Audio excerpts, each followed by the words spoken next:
మెదక్ జిల్లా నిజాంపేట మండల కేంద్రంలో కాంగ్రెస్ పార్టీ నాయకులు మీడియా సమావేశం నిర్వహించారు. శనివారం నస్కల్ రాంపూర్ రహదారి నిర్మాణం కోసం గ్రామస్తులు రిలే నిరాహార దీక్షలు చేపట్టడంతో ఆ విషయంపై వారు స్పందించారు. ఎమ్మెల్యే రోహిత్ రావు దృష్టికి తీసుకెళ్లి గతంలోనే రోడ్డు సమస్యను పరిష్కరించేందుకు కృషి చేస్తున్నామని, గత బీఆర్ఎస్ ప్రభుత్వం కాంట్రాక్టర్ కు బిల్లులు చెల్లించకపోవడంతో రోడ్డు నిర్మాణ పనులు నిలిపివేసినట్టు వారు తెలిపారు. మాజీ ఎమ్మెల్యే మైనంపల్లి హనుమంతరావు కాంట్రాక్టర్ తో మాట్లాడి పని ప్రారంభించాలని ఆదేశించారని, అయినప్పటికీ సదర్ కాంట్రాక్టర్ పనులు ప్రారంభించలేదని తెలిపారు. బీఆర్ఎస్ పార్టీకి చెందిన కాంట్రాక్టర్ కావడం వల్ల పనులు ప్రారంభించలేదని, ఇప్పటికైనా పనులు ప్రారంభించారని కాంట్రాక్టర్కు ఈ సందర్భంగా వారు సూచించారు.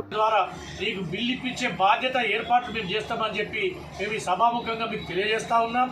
ముఖ్యంగా ఇంకొకటి ఏంటి అంటే, కాంట్రాక్టర్ గారు నిర్లక్ష్యం వదిలి దయచేసి కాంగ్రెస్ పార్టీని, మా శాసనసభ్యుని బదనాం చేయకుండా నువ్వు ఈరోజు పని మొదలు పెట్టండి, ఈరోజు కాకపోతే రేపు పని మొదలు పెట్టండి, మీరు పని మొదలుపెట్టిన అతి త్వరలోనే మేము చెప్తా ఉన్నాం. ఈ సమావేశం ద్వారా సభాముఖంగా పాత్రికేయుల ద్వారా మేము తెలుపుతా ఉన్నాం.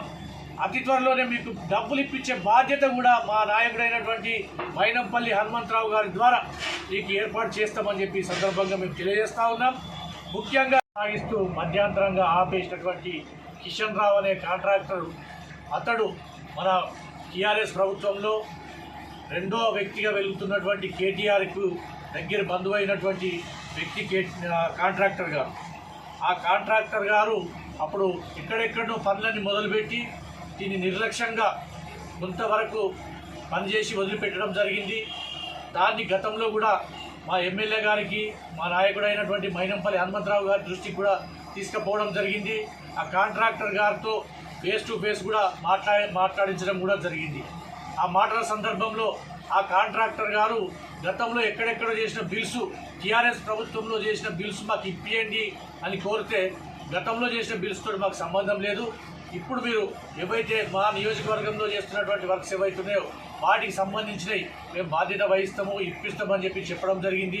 ఆ కాంట్రాక్టర్ గారు కూడా అతి త్వరలోనే దీన్ని మొదలు పెడతామని చెప్పి మాట ఇచ్చి నేటి వరకు కూడా మొదలు పెట్టకుండా ఆ కాంట్రాక్టర్ నిర్లక్ష్యం చేస్తూ ఉన్నాడు.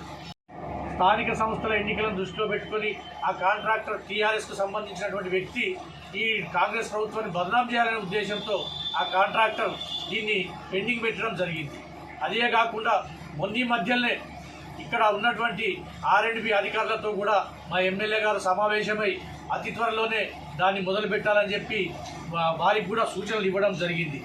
ఇంకోటి ముఖ్యంగా మేము కోరుతా ఉన్నాం ఏంటంటే, గత 10 సంవత్సరాల పాలనలో టీఆర్ఎస్ ప్రభుత్వం మంజూరు చేసినటువంటి ఏవైతే రోడ్లు ఉన్నాయో వాటిపైన పనిచేసి పాపం వాళ్ళకు కూడా ఇబ్బంది జరుగుతూ ఉంది. ఆ కాంట్రాక్టర్లకు వాటికి వచ్చే బిల్స్ దేని కొరకు మరి ఆపేసిరో మాకేం తెలియదు, మరి ఏ ఉద్దేశంతో ఆపించారో మాకు తెలియదు.